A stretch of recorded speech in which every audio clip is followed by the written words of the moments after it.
নমস্কার বন্ধুরা, হেসেলের পাঁচকাহনে আপনাদের স্বাগত জানাই। আজকে আবারও একটি রেসিপি নিয়ে চলে এসেছি, ব্রেড তাওয়া টোস্ট। ঘরে থাকা খুব কম উপকরণ দিয়েই এই রেসিপিটি বানিয়ে নেওয়া যায়।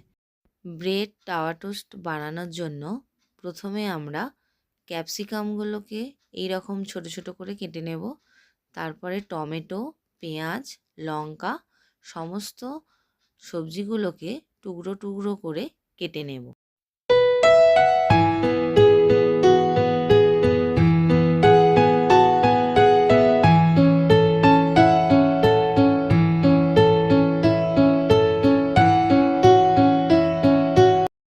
কোচানো সমস্ত সবজিগুলো একটা বাটির মধ্যে নিলাম, নিয়ে ওর মধ্যে 2 চামচ বাটার দিলাম। ওই সবজি আর বাটারের মধ্যে একটা চিজের কিউব ভালো করে গ্রেটারের সাহায্যে গ্রেট করে দিয়ে দিলাম।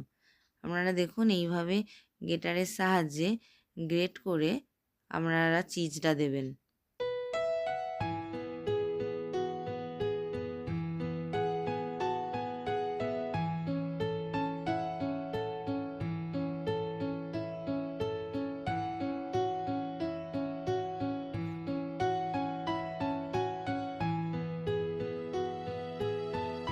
সমস্ত সবজিগুলোকে বাটার আর চিজের সাথে ভালো করে মিক্স করে নেব। অনেকক্ষণ ধরে ওইগুলোর সাথে সবজিগুলোর সাথে ভালো করে মিক্সড করতে হবে, নাহলে ভালো লাগবে না। এই সময় একটু গোলমরিচের গুঁড়ো আর একটু নুন দেব। নুনটা স্বাদ মতো দেবেন, কেন বাটারে অনেক সময় নুন থাকে। ভিডিওটা ভালো লাগলে অবশ্যই লাইক, শেয়ার, কমেন্ট করবেন।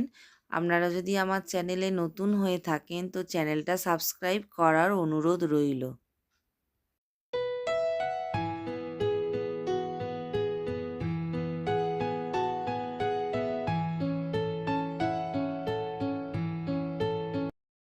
ফ্রাই প্যানে পাউরুটির 2টো টুকরো দিয়ে ভালো করে উল্টে পাল্টে সেঁকে নেব। এই সময় কোনো কিছু দেবো না, অর্থাৎ বাটার দিয়ে সেঁকবো না। তারপর এটা সেঁকা হয়ে গেলে ওই পাউরুটি 2টো টুকরোর মধ্যে এক এক করে বাটার লাগিয়ে নেব। প্রথমটা লাগানো হয়ে গেল, দ্বিতীয়টা দেখুন, দ্বিতীয়টাতেও আবার সেম একইভাবে বাটারটা লাগিয়ে নিলাম।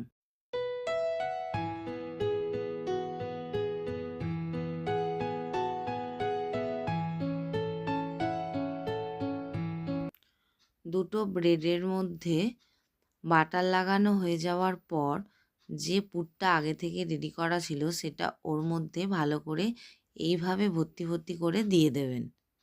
দেখুন আমি এইভাবে পুরটা ভর্তি করে দিয়েছি, তাতে খেতেও ভালো লাগবে। এবার একটা ফ্রাই প্যানের মধ্যে 2 চামচ বাটার দিয়ে বাটারটাকে ভালো করে গলিয়ে নিয়ে